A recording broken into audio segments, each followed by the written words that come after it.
बच्चों, अभी तक हमने रेस्पिरेशन के बारे में पढ़ा, एरोबिक रेस्पिरेशन के बारे में। हमने कहा ग्लाइकोलाइसिस जो है उसमें जो ग्लूकोज है उससे हमने पायरुविक एसिड बनाया, फिर उससे लिंक रिएक्शन चलाई माइटोकॉन्ड्रिया में, फिर एक क्रेब्स साइकिल पढ़ा, फिर ईटीएस पढ़ा।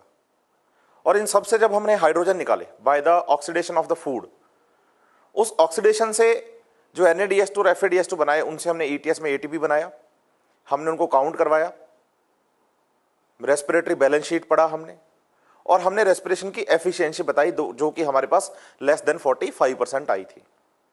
अब हम जो नेक्स्ट टॉपिक डिस्कस करने जा रहे हैं वो है एनारोबिक रेस्पिरेशन, क्योंकि एरोबिक रेस्पिरेशन की हम लमसम सारी बातें कर चुके हैं जो कि हमारे सिलेबस में है, हमारे सिलेबस बुक में है, हमारे मॉड्यूल के अंदर है।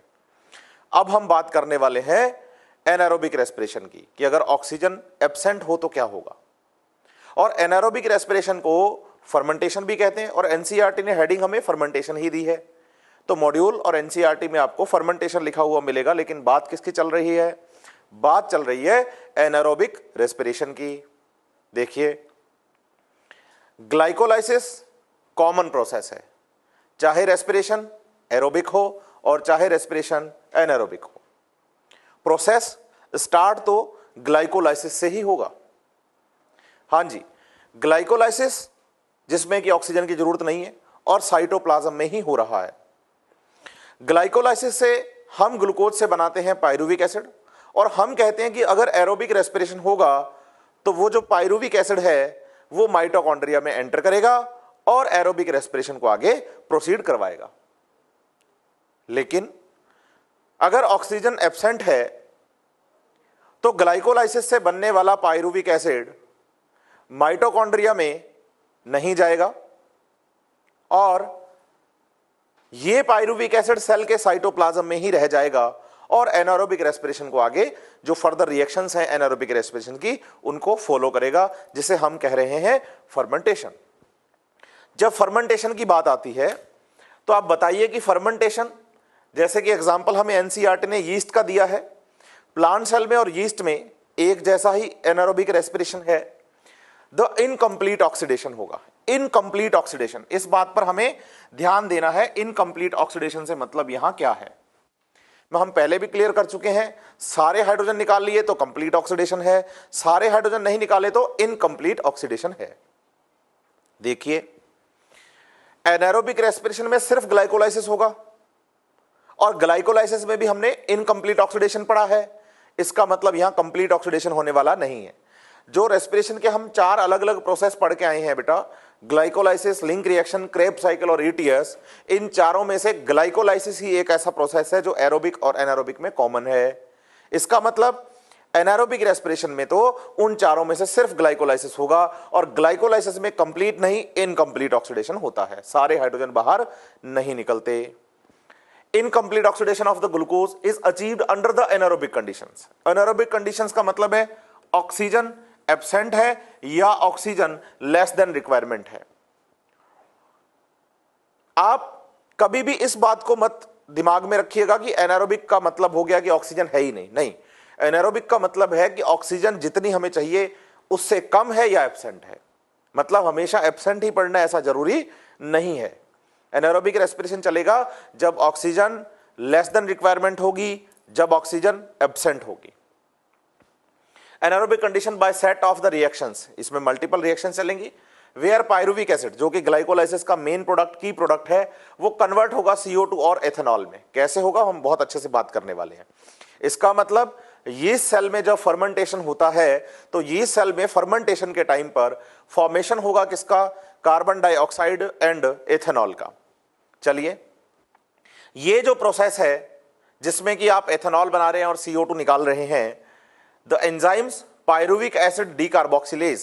देखिए, डीकार्बोक्सिलेज मींस CO2 रिलीज हो रही है, कार्बोक्सिलेज मींस CO2 जुड़ रही है और डीकार्बोक्सिलेज मींस CO2 निकल रही है।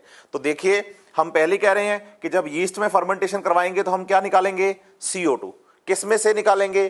पायरुविक एसिड से। तो मींस एंजाइम काम करेगा कौन सा? Pyruvic acid decarboxylase enzyme. और उसके बाद हम बनाएंगे किसको? एथेनॉल को। Ethanol means ethyl alcohol, alcohol है तो एथेनॉल को बनाने वाला एंजाइम होगा अल्कोहल डीहाइड्रोजिनेज। तो मतलब जो रिएक्शंस फर्मेंटेशन की, एनारोबिक रेस्पिरेशन की यीस्ट सेल के लिए हैं, उसमें आपको CO2 और एथेनॉल बनाना है और दो एंजाइम याद करने हैं साथ में। CO2 निकालने वाला तो हो गया pyruvic acid D carboxylase enzyme, और एथेनॉल बनाने वाला हो गया अल्कोहल डिहाइड्रोजिनेज एंजाइम, जो कि फर्मेंटेशन करवाएगा यीस्ट सेल में, प्लांट सेल में। फिर other organisms like some bacteria produce the lactic acid from the pyruvic acid. देखिए, जहां हमने यीस्ट पढ़ा है वहां मैं प्लांट सेल भी बोल सकता हूं कि प्लांट सेल में अगर फर्मेंटेशन होगा तो एथाइल अल्कोहल बनेगा। और यहां हमने एग्जांपल लिया है बैक्टीरिया का, और बैक्टीरिया में जब एनारोबिक रेस्पिरेशन होता है तो फॉर्मेशन होता है लैक्टिक एसिड का, तो आप बैक्टीरिया के साथ साथ एनिमल सेल भी कह सकते हैं कि अगर एनिमल सेल में फर्मेंटेशन होगा, एनारोबिक रेस्पिरेशन होगा, तो लैक्टिक एसिड का फॉर्मेशन होता है। ऐसा आप पढ़ चुके होंगे या पढ़ेंगे जब आप मस्कुलर सिस्टम पढ़ते हैं। तो मसल्स में कहा जाता है कि जब ज्यादा जरूरत से ज्यादा मसल्स काम करती हैं तो एनर्जी की रिक्वायरमेंट ज्यादा होती है, तो ऑक्सीजन ज्यादा कंज्यूम करती हैं, लेकिन ऑक्सीजन की रिक्वायरमेंट जब फुलफिल नहीं होती मसल सेल में तो वो लैक्टिक एसिड का फॉर्मेशन करती हैं। तो किस प्रोसेस से करती हैं?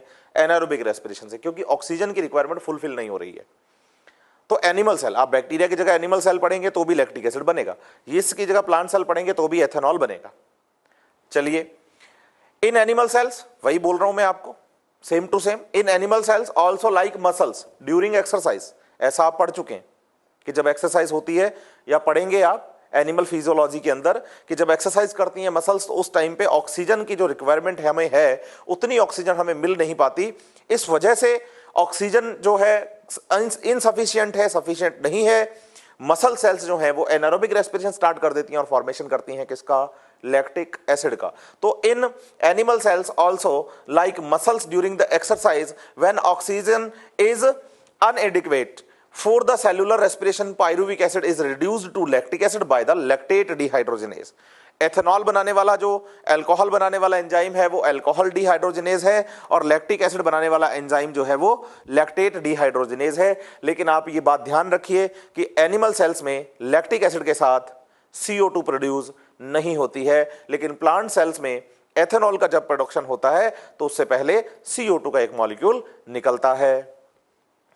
फिर रिड्यूसिंग एजेंट जो आपको यहां पर मिलेगा लैक्टिक एसिड का फॉर्मेशन करने के लिए या एथेनॉल का फॉर्मेशन करने के लिए, वो NADH2 होगा। NADH2 जो कि हमने ग्लाइकोलाइसिस में बनाया था।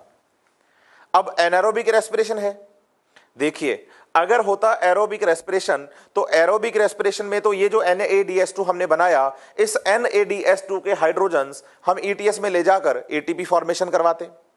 लेकिन अब हम बात कर रहे हैं किसकी? एनारोबिक रेस्पिरेशन की, और इसकी सारी रिएक्शंस साइटोप्लाज्म में ही हो रही हैं। इसका मतलब ये जो NADH2 है इसके हाइड्रोजन्स ETS चलाने के लिए तो जाएंगे नहीं, तो वो क्या करेंगे बताइए? ग्लाइकोलाइसिस में बनने वाले जो NADH2 हैं उनके हाइड्रोजन्स फिर से यूटिलाइज हो जाएंगे प्लांट सेल में एथेनॉल का फॉर्मेशन करने के लिए, और एनिमल सेल में किसका?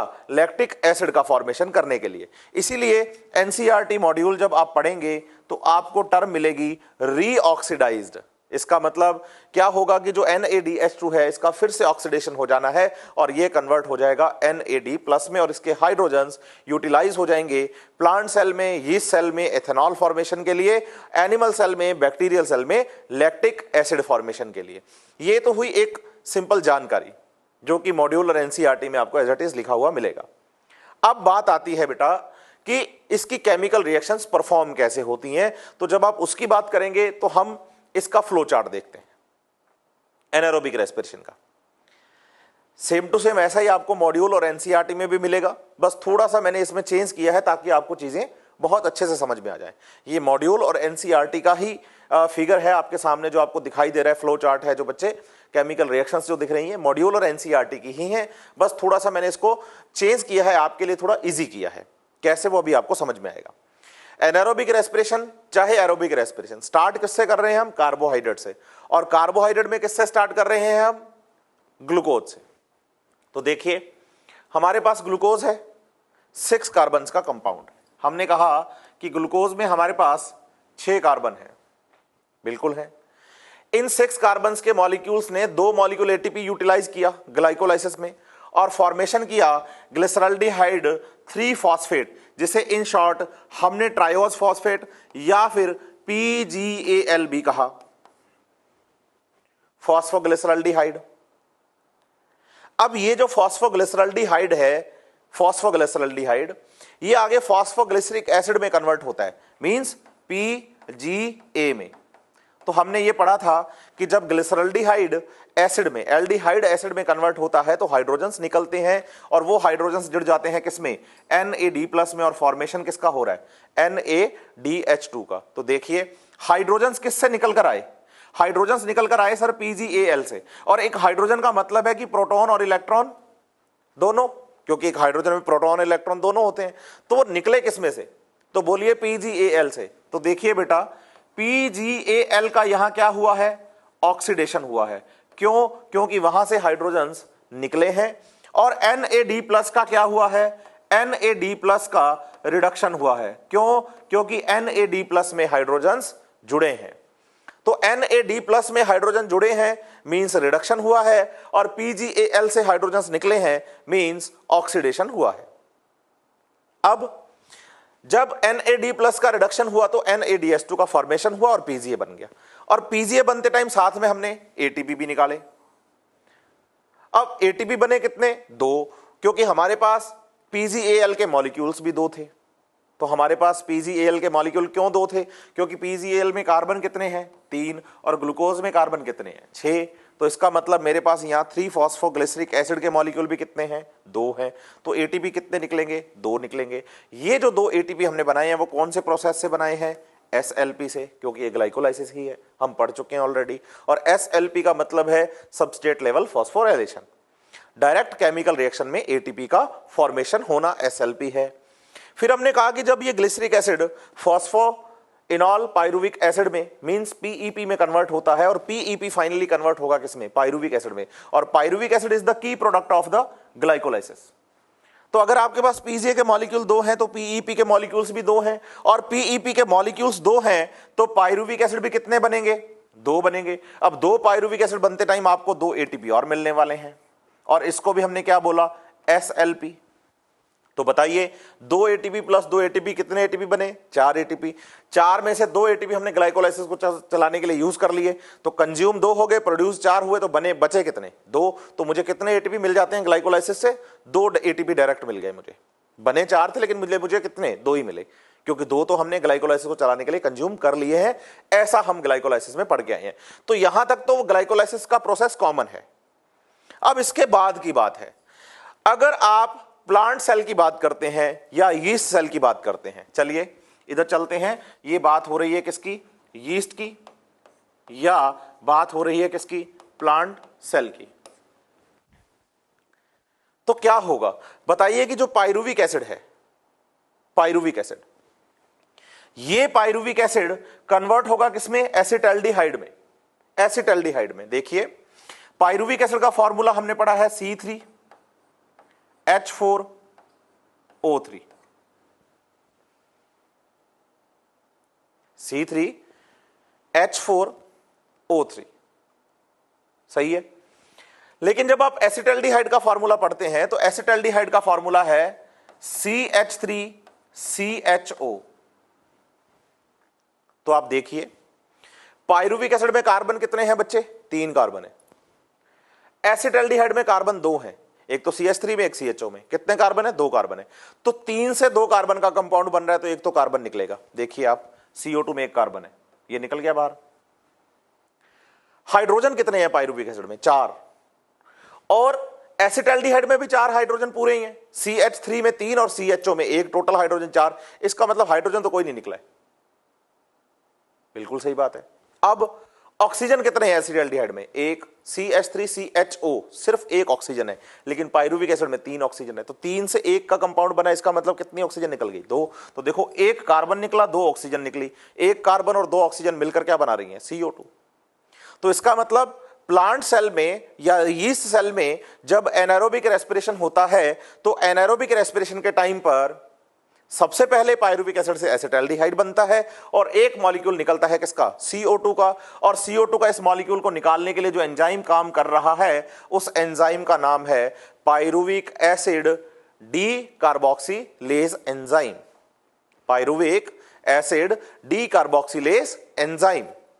अब बताइए एसिटाल्डिहाइड कन्वर्ट होगा एथेनॉल में, एथेनॉल में। प्लांट सेल है, यीस्ट सेल है, तो एथेनॉल बनता है, एथाइल अल्कोहल बनता है। एथाइल अल्कोहल बनेगा तो आप देखिए कि जो एसिटाल्डिहाइड है वो फिर से कन्वर्ट होगा किसमें, एथेनॉल में, जिसका फॉर्मूला है C2H5OH। तो बताइए एथेनॉल में कार्बन कितने, 2, तो बताइए एसिटाल्डिहाइड में कार्बन कितने, 2 कार्बन पूरे हैं। बताइए एथेनॉल में ऑक्सीजन कितनी, 1, देखिए ऑक्सीजन एसिटाल्डिहाइड में भी 1 है, एथेनॉल में भी 1 है, तो बराबर चल रहा है काम।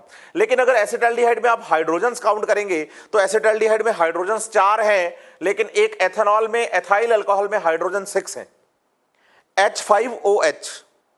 तो एक हाइड्रोजन तो OH का हो गया और 5 इसमें है ही साथ में, तो टोटल कितने हो गए, 6 हाइड्रोजन्स। एसिटाल्डिहाइड में कितने हैं, 4, तो फिर 2 हाइड्रोजन कहां से आएंगे। तो बताइए ग्लाइकोलाइसिस के टाइम पर ये जो हमने NADH2 बनाया था PgAl के ऑक्सीडेशन से, जो कि साइटोप्लाज्म में है, इसी NADH2 के जो हाइड्रोजन्स हैं उन हाइड्रोजन्स को कौन ले लेगा, ये एसिटाल्डिहाइड ले लेगा, और 2 हाइड्रोजन्स में जुड़ेंगे ना तो 6 हाइड्रोजन वाला एथेनॉल बन जाएगा। और एंजाइम काम करेगा कौन, अल्कोहल डीहाइड्रोजिनेज, और फिर से NAD+ मिल जाएगा। वो NAD+ फिर से यहां आएगा, हाइड्रोजन्स लेगा, NADH2 बनाएगा, फिर से जाएगा, अपने हाइड्रोजन्स देगा, NAD बनेगा, फिर से यहां आ जाएगा। तो अगर आपसे यह पूछ लिया जाए कि एनारोबिक रेस्पिरेशन के टाइम पर हाइड्रोजन डोनर कौन है, तो हम कहेंगे PgAl। और अगर यह पूछ लिया जाए कि हाइड्रोजन एक्सेप्टर कौन है, तो हम आंसर देंगे एसिटाल्डिहाइड। इसने हाइड्रोजन दिए, उसने हाइड्रोजन लिए, लेकिन किसके थ्रू, NADH2 के थ्रू दिए गए और NADH2 से ही लिए गए। अब हाइड्रोजन की जगह हमें क्वेश्चन में प्रोटॉन लिखा हुआ मिल सकता है, हाइड्रोजन की जगह पे हमें इलेक्ट्रॉन लिखा हुआ मिल सकता है, क्योंकि हाइड्रोजन का मतलब प्रोटॉन और इलेक्ट्रॉन दोनों ही हैं। इसका मतलब यह हुआ कि एनारोबिक रेस्पिरेशन के टाइम पर केमिकल रिएक्शंस का ही कोई इंटरमीडिएट है जो हमें हाइड्रोजन देता है, और केमिकल रिएक्शंस का ही कोई इंटरमीडिएट है जो हाइड्रोजन लेता है। इसका मतलब यहां बाहर से ना तो कोई हाइड्रोजन देने आया और ना ही हाइड्रोजन लेने आया। जब आप एरोबिक रेस्पिरेशन की बात करते हैं ना बेटा, तो एरोबिक रेस्पिरेशन के टाइम पर हाइड्रोजन डोनर तो केमिकल रिएक्शंस के इंटरमीडिएट कंपाउंड्स ही होते हैं, लेकिन हाइड्रोजन एक्सेप्टर जो है ना फाइनल, वो एक्सटर्नल होता है। और वो कौन है, वो है ऑक्सीजन।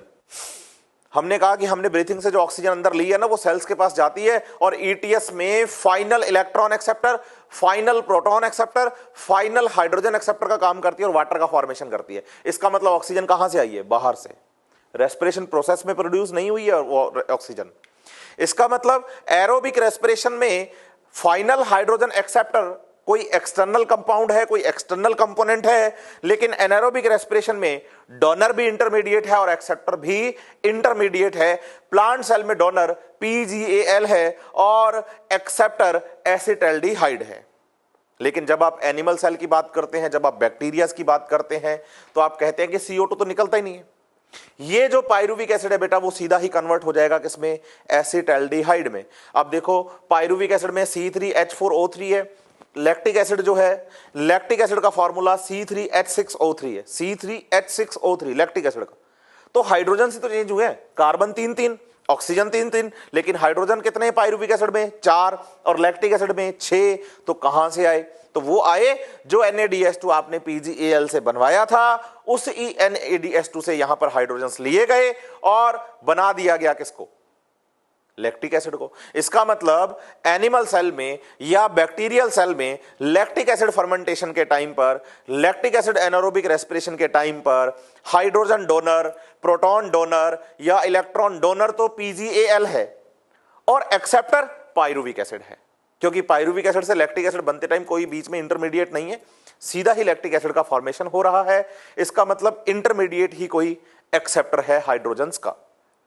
दूसरी बात आपको यहां समझनी है, एरोबिक रेस्पिरेशन के टाइम पर हमने जो NADH2 बनाए, उन NADH2 के हाइड्रोजन्स को ETS में ले जाया गया और ETS में ले जाकर हमने उनसे ATP फॉर्मेशन करवाया।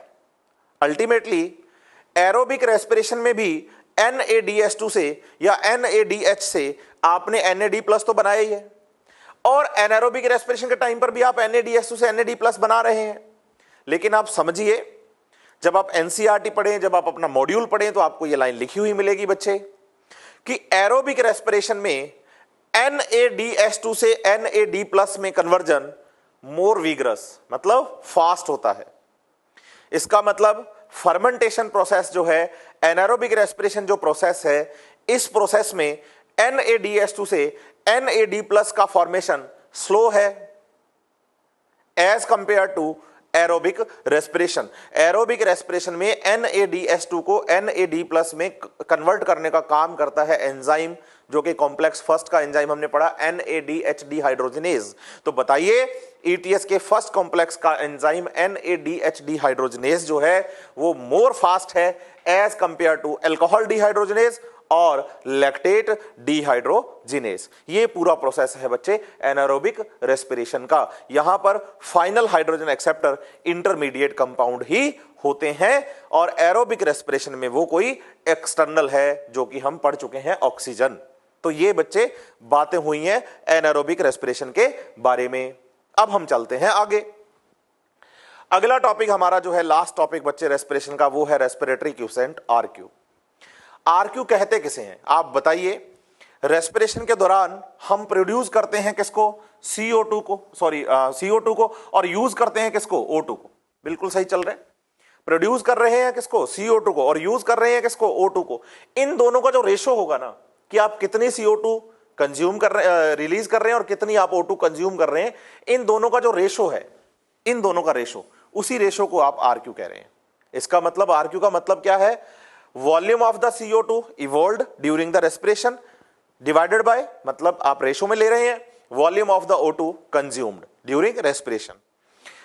अब आप ये भी बात याद रखेंगे कि ये जो RQ की वैल्यू है वो अलग अलग है। मतलब कार्बोहाइड्रेट के लिए RQ की वैल्यू अलग है, प्रोटीन्स के लिए अलग है, फैट्स के लिए अलग है। तो values of the RQ depends on the type of respiratory substrate. The respiratory quiescent depends upon the type of the respiratory substrate used during the respiration. कैसे? देखिए, आप जब भी बात करते हैं RQ की, तो when carbohydrates are used, carbohydrate are used as a substrate, तो कंप्लीट ऑक्सीडेशन जब होता है ना बच्चे इनका, तो ये एक ग्लूकोज का हमारे पास मॉलिक्यूल है, इसका कंप्लीट ऑक्सीडेशन करवाएंगे तो जितने कार्बन इसमें प्रेजेंट हैं उतने ही CO2 बनेंगे। तो आप देखिए यहां 6 CO2 बने, क्योंकि ग्लूकोज में कार्बन कितने? 6, तो कंप्लीट ऑक्सीडेशन से CO2 भी कितने बने? 6। सही चल रहा है? बिल्कुल। लेकिन आपने इसको कंज्यूम करने के लिए ऑक्सीजन भी तो कितने यूज किए? 6। तो ग्लूकोज मतलब कार्बोहाइड्रेट जब यूज आता है तो RQ की वैल्यू कितनी आती है? 1। तो आप देखिए, when the carbohydrates are used as the respiratory substrates completely oxidized, the RQ will be 1 because equal amount of CO2 and O2 are evolved and consumed respectively as shown in the equation below। ये equation आपने समझ ली है। यही RQ carbohydrate का एक याद करेंगे तो फैट का RQ आप 0.7 याद करेंगे, आप इसे भी समझ पाएंगे। ये इक्वेशन जो दोनों की दोनों आपके NCERT मॉड्यूल की ही हैं बच्चे, आप पढ़ेंगे तो समझ में आएगा। जब आप फैट को यूज करते हैं तो फैट में देखिए, हमने एम्फिबॉलिक पाथवे में कहा था कि फैट्स का मतलब है ट्राइग्लिसराइड, और एक फैट मॉलिक्यूल में फैटी एसिड और होता है ग्लिसरॉल। तो हम फैटी एसिड के RQ के बारे में बात कर रहे हैं। तो देखिए, ट्राइपामिटिन, ट्राइपामिटिन क्या है? एक फैटी एसिड है बेटा, फैटी एसिड है, जिससे क्या बने हैं? फैट्स बने हैं। देखिए आप, ट्राइपामिटिन को जब मैंने कंज्यूम किया, कितने मॉलिक्यूल दिए हैं? 2 मॉलिक्यूल। एक मॉलिक्यूल ट्राइपामिटिन में कार्बन है 51, तो 2 में हो जाएंगे 102, तो 102 कार्बन 102 CO2 निकल रही है, तो कंप्लीट ऑक्सीडेशन हो रहा है। लेकिन फैट मॉलिक्यूल को कंज्यूम करते टाइम हम ऑक्सीजन ज्यादा यूज करेंगे, क्योंकि हमने पहले भी बात की थी कि फैटी एसिड्स में ऑक्सीजन बहुत कम होती है। देखो ना, यहां 2 मॉलिक्यूल है हमारे पास ट्राइपामिटिन के, तो कार्बन है 102, ऑक्सीजन सिर्फ 12 है, क्योंकि एक मॉलिक्यूल में 6 है। तो रेस्पिरेटरी सबस्टेट में जितनी कम ऑक्सीजन होगी ना, उसका कंप्लीट ऑक्सीडेशन करवाने के लिए ऑक्सीजन की जरूरत भी ज्यादा ही होगी। तो आप देखो, दूसरे नंबर पे जब हम फैट यूज करते हैं तो हम कहते हैं फैट ऑक्सीजन ज्यादा कंज्यूम करती है as compare to carbohydrate. Carbohydrate में तो equal number of O2 use की गई है, लेकिन यहां ऑक्सीजन यूज की गई है 145 मॉलिक्यूल्स, लेकिन CO2 कितने निकले हैं 102। इसका मतलब आप 102 CO2 अपॉन 145 O2 करेंगे तो लमसम 0.7 के आसपास आएगा आपका RQ। तो फैट्स के लिए RQ बोलेंगे लेस देन 1। लेकिन जब आप प्रोटीन्स को यूज करते हैं ना एज ए रेस्पिरेटरी सबस्ट्रेट, तब भी RQ लेस देन 1 ही आता है बच्चे। लेकिन तब जो लेस देन 1 आएगा ना, उनका RQ आएगा फैट से थोड़ा ज्यादा, क्योंकि अमाइनो एसिड्स में जब कार्बोहाइड्रेट यूज आते हैं तो कार्बोहाइड्रेट ही यूज आता है, सीधा ग्लूकोज है तो ग्लूकोज यूज आ गया। लेकिन फैट यूज आते हैं तो फैटी एसिड यूज आते हैं। प्रोटीन्स यूज आते हैं ना, तो प्रोटीन्स नहीं, प्रोटीन्स के अमाइनो एसिड्स यूज आते हैं, क्योंकि proteins are produced by amino acids. तो अमाइनो एसिड्स में ऑक्सीजन का लेवल फैट के कंपेयर में थोड़ा ज्यादा है, तो उनको ऑक्सीजन थोड़ी कम कंज्यूम करनी पड़ेगी। तो आप इस बात को समझेंगे यहां पर कि जो RQ है फैट का, वो भी लेस देन 1 ही आएगा, लेकिन प्रोटीन का लेस देन 1 ही आएगा, लेकिन फैट से थोड़ा ज्यादा है। लेस देन 1 फैट का भी है, लेस देन 1 प्रोटीन का भी है, लेकिन जो लेस देन 1 फैट का है वो 0.7 के लमसम है, और जो लेस देन 1 प्रोटीन का है वो 0.9 के लमसम है। अब देखिए, कार्बोहाइड्रेट जैसा था वैसा यूज आया, लेकिन फैट यूज नहीं आए, फैट के फैटी एसिड यूज आए। प्रोटीन यूज नहीं आए, प्रोटीन के अमाइनो एसिड्स यूज आए। तो जब आप एनसीईआरटी से अपनी सिलेबस बुक से चैप्टर का एंड कर रहे होंगे तो आपको लिखा हुआ मिलेगा कि what is the important to recognise that in the living organisms respiratory substrates are often more than 1। बिल्कुल मोर देन 1 टाइप के रेस्पिरेटरी सबस्ट्रेट्स हैं, कार्बोहाइड्रेट्स हैं, फैट्स हैं और प्रोटीन्स हैं। प्योर प्रोटीन्स और fats are never use as the respiratory substrate. बिल्कुल pure fat कभी यूज नहीं होती, फैट के फैटी एसिड यूज होते हैं। प्योर प्रोटीन कभी यूज नहीं होती, प्रोटीन के अमाइनो एसिड्स यूज होते हैं। तो अल्टीमेटली रेस्पिरेशन के लिए कार्बोहाइड्रेट तो एज इट इज यूज हुआ है, लेकिन फैट्स में फैटी एसिड्स और प्रोटीन्स में अमाइनो एसिड्स यूज हुए हैं। तो अल्टीमेटली बच्चे एंड करते हुए हम चैप्टर का अब चल रहे हैं RQ, हमारा लास्ट टॉपिक था, हम इसे भी समझ चुके हैं बहुत अच्छे से। पहले हमने पढ़ा इंट्रोडक्शन, फिर glycolysis, link reaction, Krebs cycle, ETS, ये तो एरोबिक रेस्पिरेशन। फिर हमने बोली कैलकुलेशन की पूरी जिसको हमने रेस्पिरेटरी बैलेंस शीट कहा, 38 या 36 ATP बनाए, एम्फीबॉलिक पाथवे बनाया हमने, बताया हमने किसको, रेस्पिरेशन को। और साथ ही साथ हमने ये भी कहा कि जो कैलकुलेशंस हम करते हैं वो सिर्फ थियोरेटिकल एक्सरसाइज है। देन हम बात कर रहे थे एनारोबिक रेस्पिरेशन की, और लास्ट टॉपिक हमने पढ़ा है RQ। तो हमारे मॉड्यूल और NCERT की सारी बातें हमने कवर कर ली हैं। आप इन बुक्स को बहुत अच्छे से पढ़ें और एक्सरसाइज की अच्छे से तैयारी करते रहें। अब हम नेक्स्ट चैप्टर की ओर चलेंगे।